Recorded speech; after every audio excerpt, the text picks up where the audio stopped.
La stratégie de sécurité nationale, cette doctrine Monroe, est vraiment importante. Cette partie-là continue de me marquer. Cette nouvelle stratégie de sécurité nationale représente un repli de la Chine et de la Russie vers l'hémisphère occidental. Pourtant, l'administration Trump nous dit que nous allons refuser aux concurrents extérieurs à l'hémisphère la possibilité de déployer des forces, des capacités menaçantes ou de posséder ou contrôler des actifs stratégiquement vitaux dans notre hémisphère. Ce corollaire trumpien de la doctrine Monroe constitue une restauration puissante de la puissance et des priorités américaines, en accord avec les intérêts de sécurité des États-Unis. C'est une référence évidente, surtout à la Chine sur le plan économique. Nous savons que le Venezuela et la Russie entretiennent une très bonne relation, mais c'est un clin d'œil évident à la Chine sur le plan économique.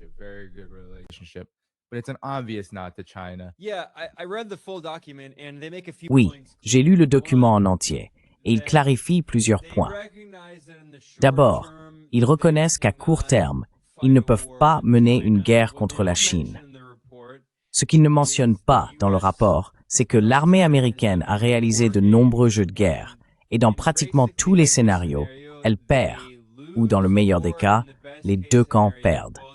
Mais il n'existe aucun scénario dans lequel les États-Unis gagnent une guerre contre la Chine, surtout à propos de Taïwan, car la guerre se déroulerait dans la région Asie-Pacifique, que les États-Unis appellent la région Indo-Pacifique, à l'autre bout du monde. Ce n'est pas comme si la Chine allait mener une guerre contre les États-Unis. Il faudrait être drogué. Il faudrait être, tu sais, comme un allié de Juan Orlando Hernandez, le dictateur hondurien libéré par Trump, le trafiquant de drogue.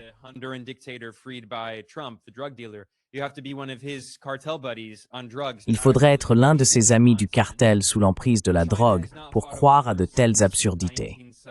La Chine n'a pas mené de guerre depuis 1969. Elle n'a aucun intérêt pour la guerre. Donc, s'il y a un conflit, il se déroulera dans la région Asie-Pacifique.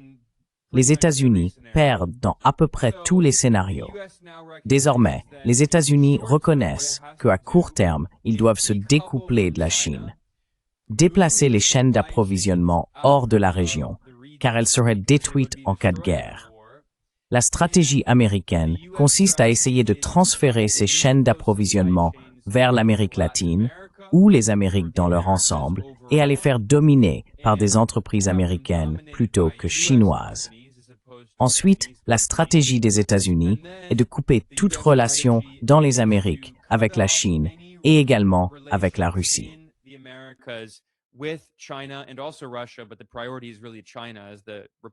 Mais la priorité, c'est vraiment la Chine, comme le rapport le souligne clairement. Vous avez relevé un passage important de ce rapport, où l'administration Trump affirme qu'en substance, la Chine ne peut ni posséder ni contrôler d'actifs dans la région. Il est important qu'ils aient ajouté posséder ou contrôler, n'est-ce pas? La Chine ne possède pas beaucoup d'actifs, mais ils peuvent prétendre que si la Chine, par exemple, détient une participation minoritaire, ou si une entreprise chinoise exploite un actif appartenant à un gouvernement d'Amérique latine, ils peuvent dire, eh bien, la Chine le contrôle. C'est ce qu'ils ont fait avec le canal de Panama, n'est-ce pas? Le canal de Panama appartient au gouvernement du Panama. Il n'est pas chinois.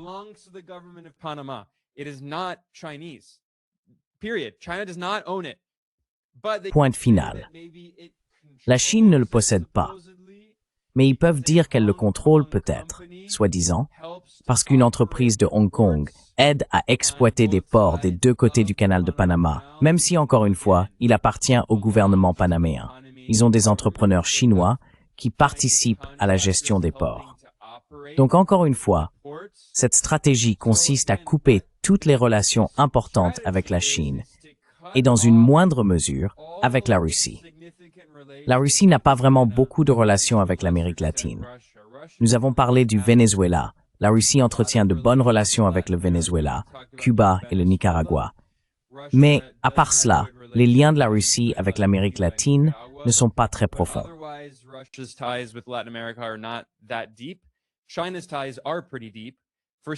Les liens de la Chine sont assez profonds. Tout d'abord, la Chine est le plus grand partenaire commercial de toute l'Amérique latine, si l'on exclut le Mexique. Le Mexique est le voisin méridional des États-Unis et ils ont un accord de libre-échange. Mais au sud du Mexique, la Chine est le partenaire commercial numéro 1, surtout en Amérique du Sud. En gros, plus on s'éloigne des États-Unis, plus les pays commercent avec la Chine, en particulier le Brésil. Le Brésil est la plus grande économie et le pays le plus peuplé d'Amérique latine. Et il affiche également un important excédent commercial avec la Chine. Cette relation est très importante.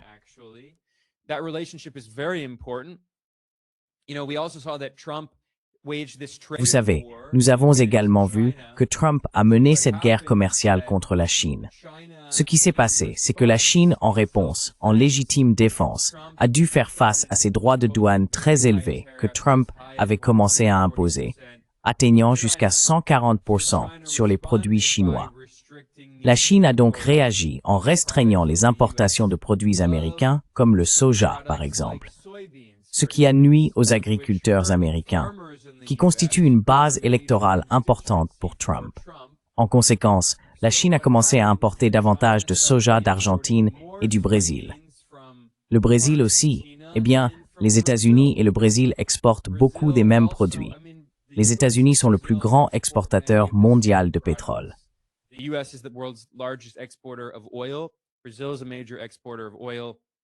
Le Brésil est un important exportateur de pétrole et de bœuf également. En somme, ce que l'administration Trump dit ici, c'est qu'elle va essayer de couper les relations de l'Amérique latine avec la Chine, de transformer l'Amérique latine en une sphère d'influence impériale contrôlée par les États-Unis et de relocaliser la chaîne d'approvisionnement en Amérique latine. Et encore une fois, je dois insister sur ce point. Lorsque les entreprises américaines ont externalisé leurs activités et délocalisé leur production en Asie de l'Est, c'était d'abord au Japon, puis en Corée du Sud, puis en Chine.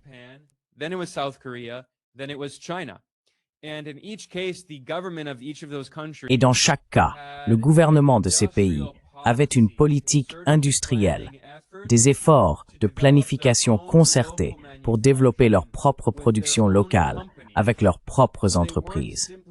Ainsi, ils ne se contentaient pas de fournir une main-d'œuvre bon marché aux entreprises américaines, ce qui signifiait que ces dernières réalisaient la grande majorité des bénéfices avant de les rapatrier aux États-Unis, tandis que les économies locales en voyaient peu d'avantages. Le Japon, la Corée du Sud et la Chine ont chacun connu leur propre période de rattrapage industriel. Le Japon des années 1950 aux années 1960, la Corée du Sud des années 1970 aux années 1980 et la Chine depuis les années 90.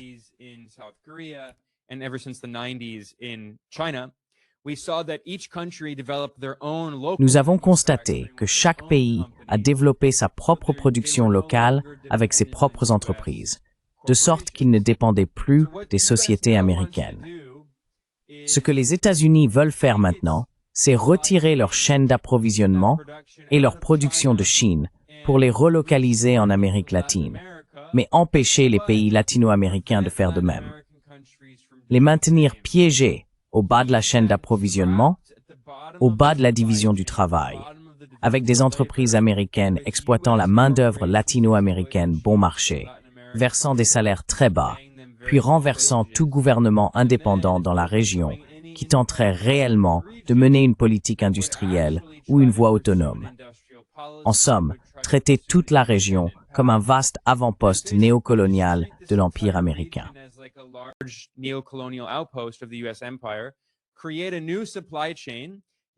Créer une nouvelle chaîne d'approvisionnement en utilisant les minéraux d'Amérique latine, qui en possèdent beaucoup. Le Groenland dispose également potentiellement de nombreux minéraux critiques, y compris des terres rares. Et c'est en grande partie pour cette raison que Trump voulait coloniser le Groenland. En somme, l'idée est de transformer l'ensemble des Amériques en cette nouvelle chaîne d'approvisionnement. Ensuite, lorsque les États-Unis se seront découplés de la Chine, ils seront prêts pour une guerre avec la Chine. Mais encore une fois, la stratégie montre clairement que la Chine est perçue comme la plus grande menace. À court terme, cependant, Ils ne peuvent pas vraiment faire grand-chose à ce sujet, car ils restent économiquement intégrés. Et la guerre commerciale que Trump a menée contre la Chine a montré que la Chine dispose de moyens de riposter.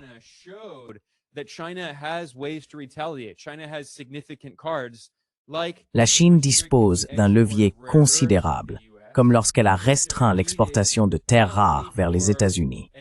Ces matériaux sont nécessaires non seulement pour la fabrication avancée et les produits de haute technologie, mais surtout pour le complexe militaro-industriel américain, afin de fabriquer des armes et de se préparer à une guerre avec la Chine. Ainsi, littéralement, l'armée américaine veut se préparer à une guerre potentielle avec la Chine. Mais elle ne peut pas le faire sans les minéraux critiques et les terres rares provenant de Chine. Encore une fois, tout cela fait partie d'une stratégie plus large. Ils reconnaissent que cela prendra des décennies. Et honnêtement, je pense que ce ne sera pas possible. C'est un rêve irréalisable. Mais c'est ainsi qu'ils l'envisagent. Ce qui explique pourquoi, dans le rapport, ils parlent constamment des chaînes d'approvisionnement et de la prévention du contrôle ou de la propriété d'actifs dans les Amériques par des adversaires étrangers hostiles.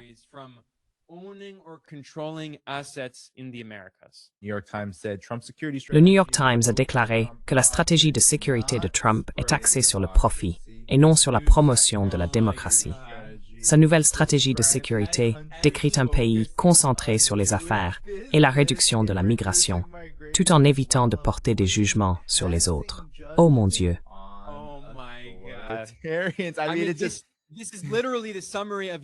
C'est littéralement le résumé de la politique étrangère des États-Unis depuis le début de leur histoire. C'est tout simplement insultant pour l'intelligence de prétendre le contraire. C'est ce que le gouvernement américain a toujours fait. Trump ne fait que le rendre évident. Il n'utilise plus le discours marketing bidon. Mais cela a toujours été la politique étrangère des États-Unis. Le monde, tel qu'il est vu depuis la Maison-Blanche, est un lieu où l'Amérique peut utiliser sa puissance immense pour gagner de l'argent. C'est littéralement the smallness in the politique étrangère tout au long de son histoire. Nous cherchons à entretenir des relations commerciales pacifiques avec les nations du monde, sans leur imposer de changements démocratiques ou sociaux qui diffèrent largement de leurs traditions ou de leur histoire. Alors que le New York Times s'affole à ce sujet, l'administration Trump cherche à provoquer un changement de régime au Venezuela.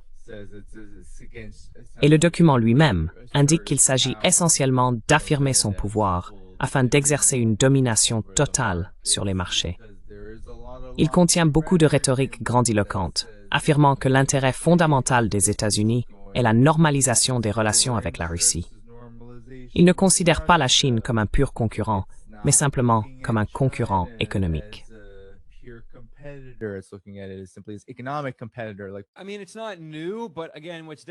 Je veux dire, ce n'est pas nouveau. Mais encore une fois, ce qui change, c'est la présentation tournée vers l'extérieur. Le gouvernement américain a été allié aux pires dictatures militaires d'extrême droite de l'histoire. On peut passer en revue chaque grand conflit. Les États-Unis se sont alliés à des régimes militaires horribles et fascistes. Dans le cas de l'Amérique latine, quiconque connaît ne serait-ce qu'un peu l'histoire de la région sait que pratiquement chaque dictature militaire a été soutenue par le gouvernement américain, presque sans exception. Pinochet au Chili, Videla en Argentine, le Paraguay, le Brésil, de nombreux pays d'Amérique centrale, Castillo Armas au Guatemala, Rios Montt.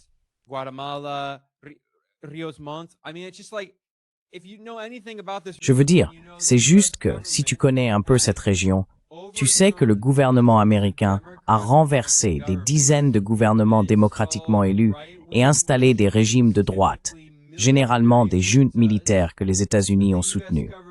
Batista à Cuba, Trujillo. Franchement, c'est tellement insultant. Donc cette idée, encore une fois, c'est le récit du New York Times, n'est-ce pas? Selon laquelle les États-Unis étaient cet hégémon bienveillant. Ils n'emploieraient même pas le mot hégémon. Les États-Unis étaient une puissance bienveillante, éprise de paix, qui soutenait la liberté et la démocratie et exportait de la poussière de fées, des arcs-en-ciel et des biscuits jusqu'à ce que Donald Trump devienne président. Et maintenant, les États-Unis seraient ce maléfique empire.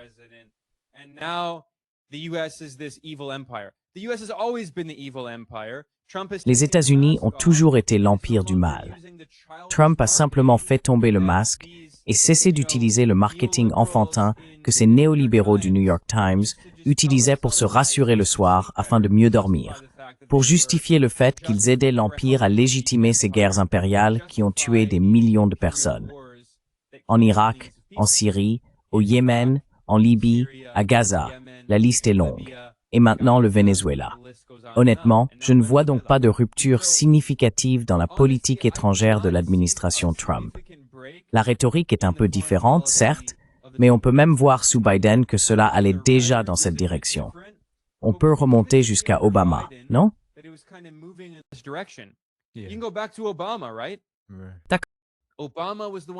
C'est Obama qui a annoncé le pivot vers l'Asie lorsque Hillary Clinton était sa secrétaire d'État durant son premier mandat. Et c'est Hillary Clinton qui a tenté d'instaurer ce qu'elle appelait un redémarrage des relations avec la Russie.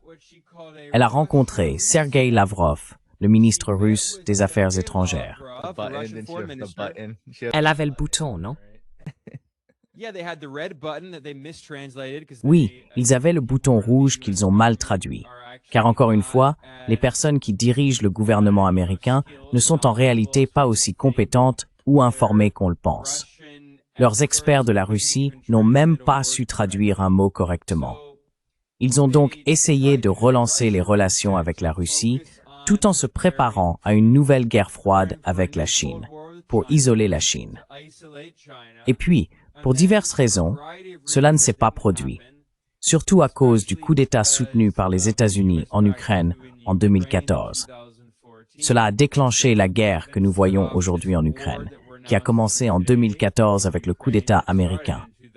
Et cela a conduit à une détérioration importante des relations avec la Russie. Sanctions contre la Russie, annexion de la Crimée, escalade progressive de cette guerre, expansion de l'OTAN. Nous connaissons Tafu Setwang.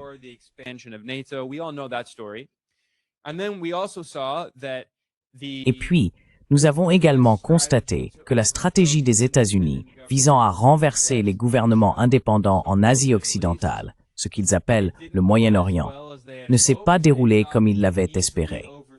Ils pensaient pouvoir renverser facilement le gouvernement syrien, qu'il tomberait aussi rapidement que le gouvernement égyptien. Ce ne fut évidemment pas le cas. Il a fallu plus d'une décennie de cette guerre impériale qui s'est poursuivie sous 3 administrations. Et ils ont ensuite poursuivi la guerre au Yémen, dont ils pensaient aussi. Je me souviens, lorsque l'Arabie saoudite a commencé à bombarder le Yémen en 2015, ils disaient littéralement que cela ne prendrait que quelques semaines pour déloger les soi-disant Houthis à Sanaa. Cela a évidemment échoué.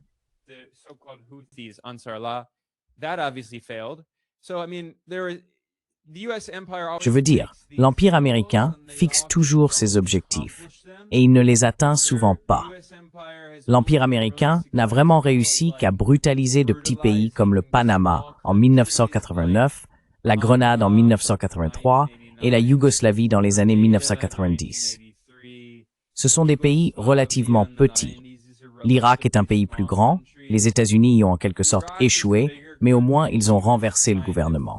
Mais lorsqu'ils ont affaire à un grand pays comme la Chine ou la Russie, soyons sérieux, il est évident qu'ils ne pourront pas atteindre ces objectifs. En revanche, ce qu'ils peuvent faire, c'est causer beaucoup de problèmes et de déstabilisation, surtout à la périphérie de ces pays, comme on le voit en Ukraine.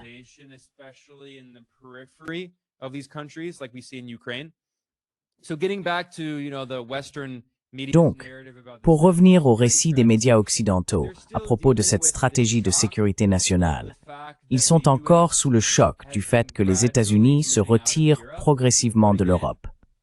Mais encore une fois, nous avons vu la même chose sous l'administration Biden.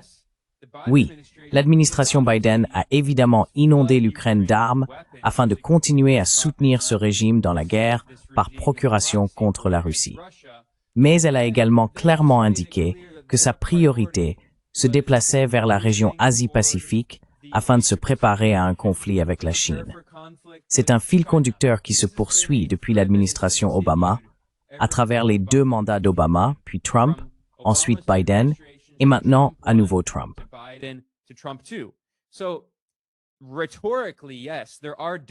Rhétoriquement, oui, il y a des différences dans ce rapport.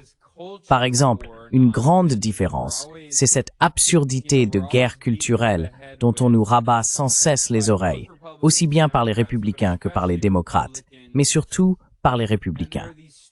Et il y a ces phrases stupides dans le rapport, comme celle disant que l'Europe va connaître une destruction civilisationnelle à cause de l'immigration. Ce qui est, en fait, une reformulation de ce récit nationaliste blanc et raciste, selon lequel les musulmans bruns vont détruire l'Europe. Et ils appellent ça, c'était quoi déjà ce terme idiot? Génocide blanc. Le génocide blanc. C'est donc ça, c'est encore plus stupide. Mais ils appellent ça genre le rabbi, je crois, non? Il y a 10 ans, je suis sûr que tu en as entendu parler, le rabbi. Et à ce stade, on entend ces absurdités depuis bien plus d'une décennie. C'est simplement une partie de cette guerre culturelle menée par ces partis d'extrême droite pour détourner l'attention des vrais problèmes auxquels les gens sont confrontés. Le logement inabordable, le coût de la vie trop élevé, l'inflation, tous ces problèmes qu'on voit aux États-Unis et qui sont encore pires en Europe. Et Trump dit littéralement aux gens qu'ils inventent tout ça. Un jour, il dit, eh bien, c'est l'inflation de Biden. Et le lendemain, il dit, non, en fait, tout va bien, tout est abordable. Il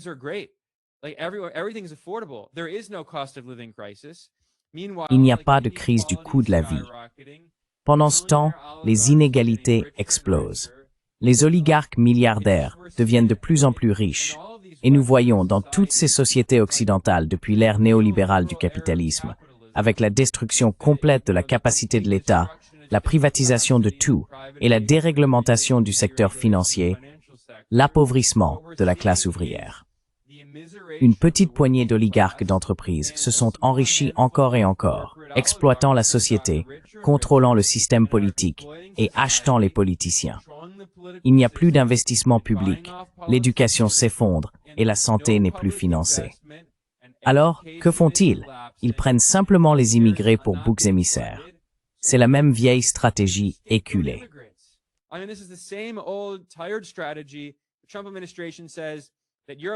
L'administration Trump affirme que l'Europe est en train de se détruire elle-même.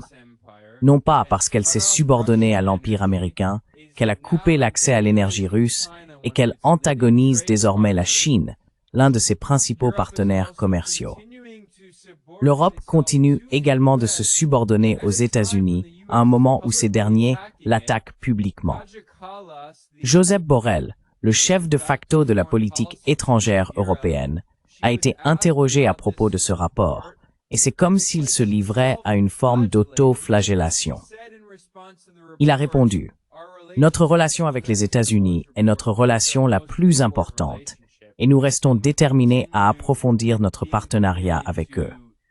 C'est un peu comme si vous étiez dans une relation abusive, et que votre partenaire vous disait qu'il vous déteste et ne veut plus être avec vous.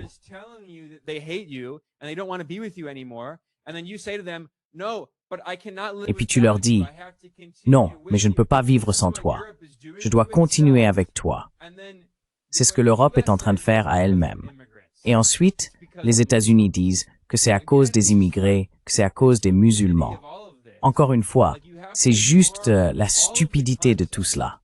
Comme s'il fallait ignorer tout le contexte et ne rien savoir pour croire à ce récit insensé. C'est comme l'idée que les États-Unis attaquent le Venezuela à cause du trafic de drogue, alors qu'en réalité, les États-Unis soutiennent les pires trafiquants de drogue de la planète et les libèrent de prison. Encore une fois, la stupidité de tout cela est incroyable. Et c'est ce que le gouvernement américain fait depuis de nombreuses décennies. Mais maintenant, ils ont simplement fait tomber le masque, et Trump en a révélé le vrai visage. Careful, Ben. Doucement, doucement, Ben.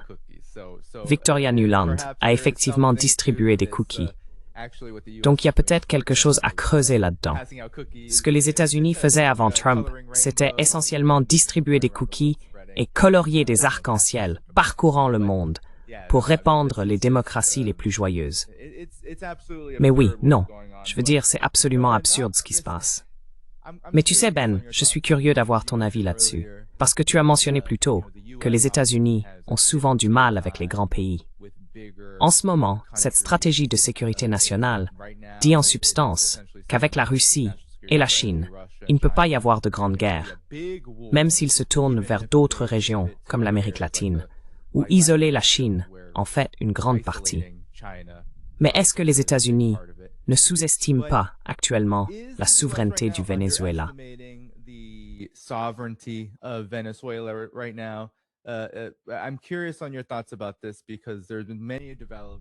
Je suis curieux de connaître ton avis à ce sujet, car il y a eu de nombreux développements.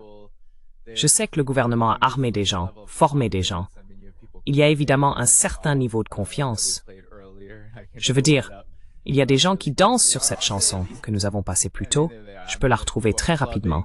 Voilà, ils dansent sur cette chanson. Je vais juste la passer un instant. Il y a clairement un fort sentiment qui ne soutient pas ce que les États-Unis font au Venezuela. Et tu y es allé de nombreuses fois. Parle-moi de la question de savoir s'il y a aussi une sous-estimation de la capacité des États-Unis à dicter leurs conditions, même à un pays comme le Venezuela, qui, je parierais beaucoup d'argent, est perçu ici comme une cible facile.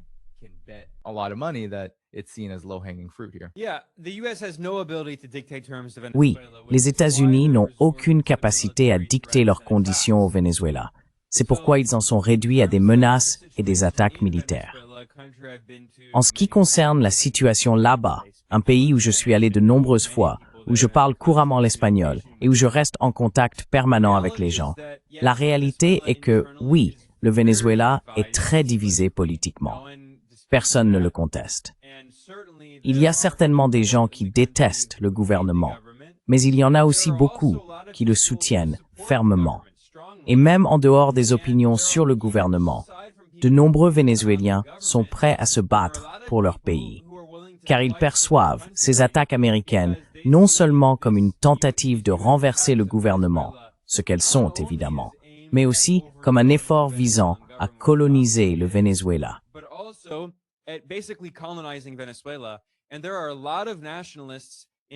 Et il y a beaucoup de nationalistes au Venezuela qui se battront pour protéger leur patrie et leurs ressources naturelles qui leur appartiennent, et non à ExxonMobil ni à d'autres entreprises américaines.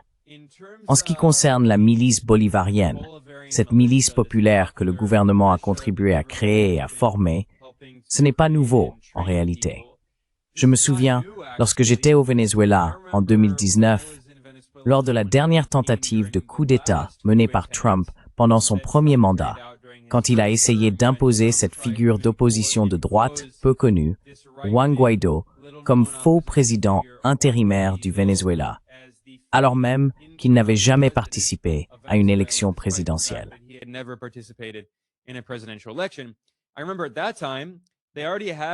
Je me souviens qu'à cette époque, ils avaient déjà cette milice, parce qu'ils craignaient une invasion potentielle.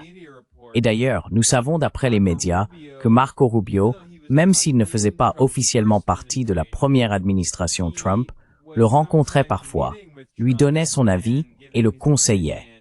Rubio poussait pour une invasion du Venezuela par les États-Unis pendant le premier mandat de Trump.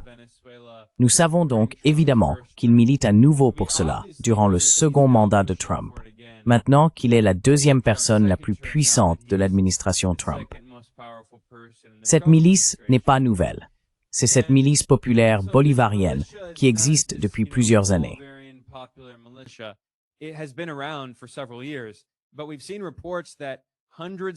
Mais nous avons vu des rapports indiquant que des centaines de milliers de personnes se sont inscrites, et je le crois absolument, car je connais des gens qui ont dit qu'ils prendraient les armes et combattraient si les États-Unis les attaquaient. En ce qui concerne les opinions politiques au sein du Venezuela, Tout d'abord, l'opposition oligarchique de droite a été extrêmement divisée pendant de nombreuses années. Mais à ce stade, elle est complètement désorganisée. Presque tous les principaux dirigeants oligarchiques de droite vivent à l'étranger, la plupart en exil volontaire. Leopoldo López, issu de l'une des familles les plus riches du Venezuela, contrôlait autrefois le pays et son pétrole.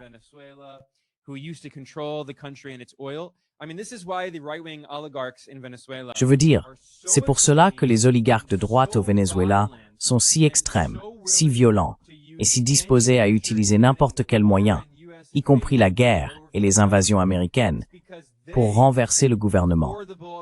C'est parce qu'avant la révolution bolivarienne, ils contrôlaient le pétrole et les ressources naturelles du Venezuela.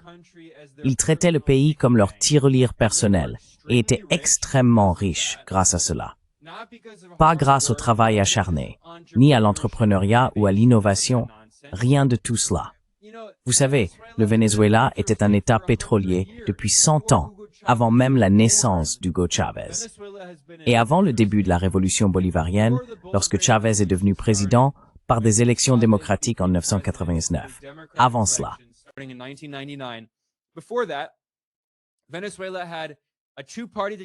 Le Venezuela avait une dictature bipartite, comme les États-Unis, ce qu'ils appelaient le Pacto Punto Fijo, un système à deux partis où ceux-ci se partageaient le pouvoir tous les quelques années, comme les démocrates et les républicains. Au Venezuela, une faction de l'oligarchie arrivait au pouvoir et utilisait toutes les ressources naturelles comme sa tirelire personnelle. Puis elle perdait le pouvoir, et l'autre faction de l'oligarchie faisait exactement la même chose, encore et encore. Ce sont ces gens-là qui sont désespérés de revenir au pouvoir, et ils sont tous liés entre eux. C'est extrêmement incestueux. Leopoldo López, Mendoza est son autre nom de famille, vient de l'une des familles oligarchiques les plus puissantes du Venezuela.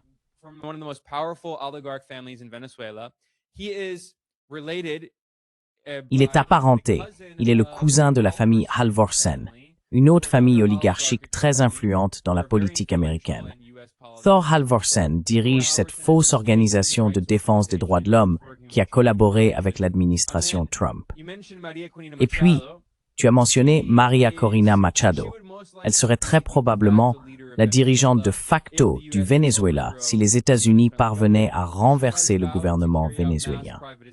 Elle a juré de procéder à des privatisations massives. C'est une grande admiratrice d'Ayn Rand et de cette idéologie libertarienne qui embrouille l'esprit.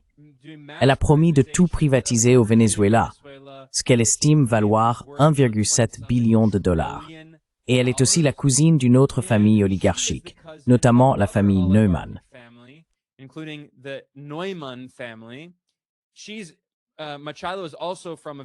Machado vient également d'une famille très riche. Ce sont tous des oligarques. Ils veulent tous prendre le contrôle de ces ressources naturelles afin d'en tirer un profit personnel.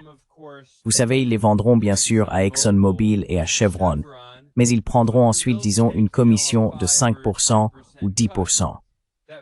Cet argent n'ira pas au peuple vénézuélien, qui sera laissé à souffrir. Donc, compte tenu de cette histoire, oui, il y a certains oligarques de droite qui détestent le gouvernement. Il y en a encore quelques-uns au Venezuela qui détestent le gouvernement, mais ils ne représentent qu'une petite minorité de la population. Et puis, il y a beaucoup de Vénézuéliens pauvres et issus de la classe ouvrière qui constituent la majorité de la population et qui soutiennent encore le gouvernement.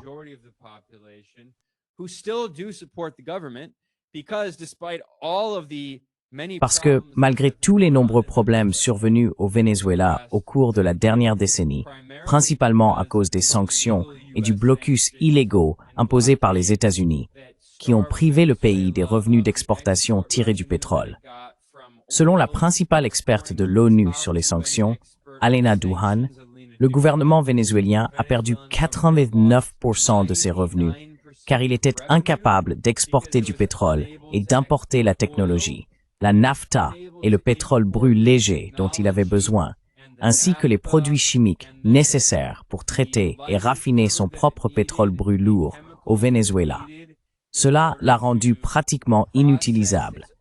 Il ne pouvait pas l'exporter à cause des sanctions américaines, et ils ne pouvaient pas importer la technologie nécessaire pour réparer et moderniser leurs infrastructures pétrolières, puisque celles-ci étaient principalement fabriquées par des entreprises américaines et européennes, et que les sanctions les en empêchaient. Ensuite, les compagnies internationales d'assurance et de transport maritime ne voulaient plus travailler avec le Venezuela, comme tous ces problèmes auxquels la Russie a été confrontée.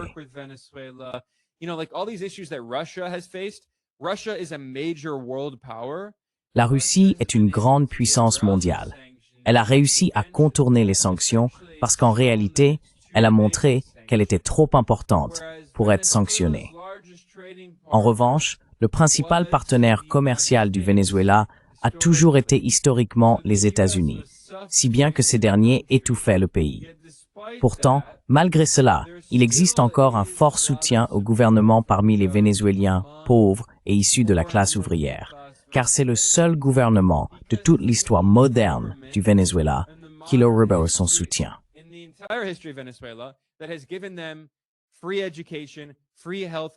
Éducation gratuite, soins de santé gratuits, logement gratuit. Plus de 5 millions d'unités de logement ont été créées depuis le début de la révolution bolivarienne sous Hugo Chavez, poursuivi par Nicolás Maduro. C'est le premier gouvernement qui a réellement utilisé les ressources naturelles du Venezuela pour bénéficier à la majorité de la population. Et il a été sans cesse puni par les États-Unis pour cela. Les États-Unis pensent, dans leur arrogance habituelle, que ces gouvernements étrangers n'ont aucun soutien populaire, que le gouvernement syrien n'avait aucun soutien, que le gouvernement libyen sous Kadhafi n'avait aucun soutien, et qu'ils pouvaient simplement les renverser, installer une marionnette, et que tout irait bien.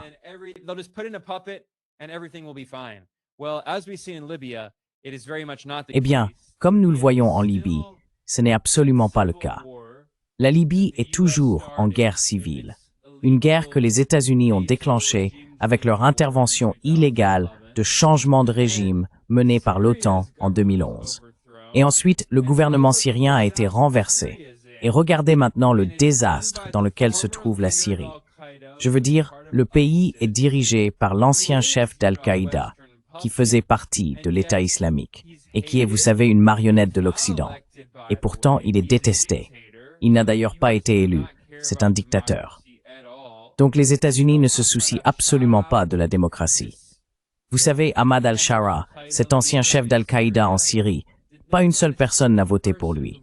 C'est juste un cauchemar en Syrie. Un véritable cauchemar.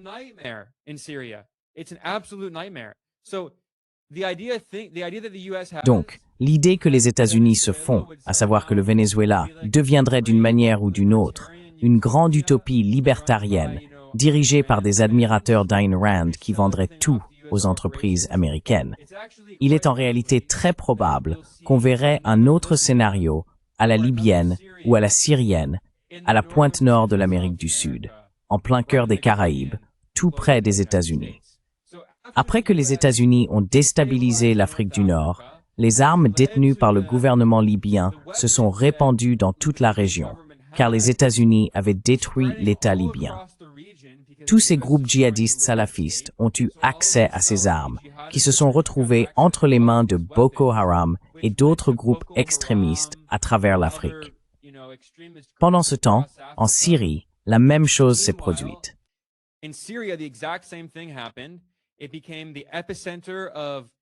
C'est devenu l'épicentre des extrémistes salafistes djihadistes venus du monde entier, affluents en Syrie, qui dirigent désormais le pays. Cela a déstabilisé l'Europe, car cela a provoqué une crise massive des réfugiés, dont les partis d'extrême droite en Europe ont tiré profit en faisant des réfugiés et des immigrés des boucs émissaires pour tout, sans jamais mentionner que les États-Unis, l'OTAN et les pays européens étaient responsables de cette crise à travers leur guerre d'agression et leur guerre de changement de régime.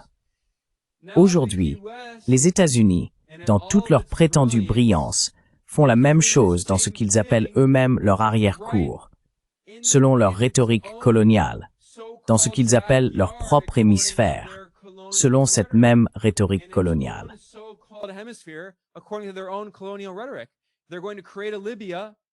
Ils vont créer une Libye à plusieurs centaines de kilomètres, un peu plus loin, mais proche des États-Unis, au Venezuela, s'ils réussissent à renverser le gouvernement vénézuélien. Je l'ai dit à plusieurs reprises, et je le répète.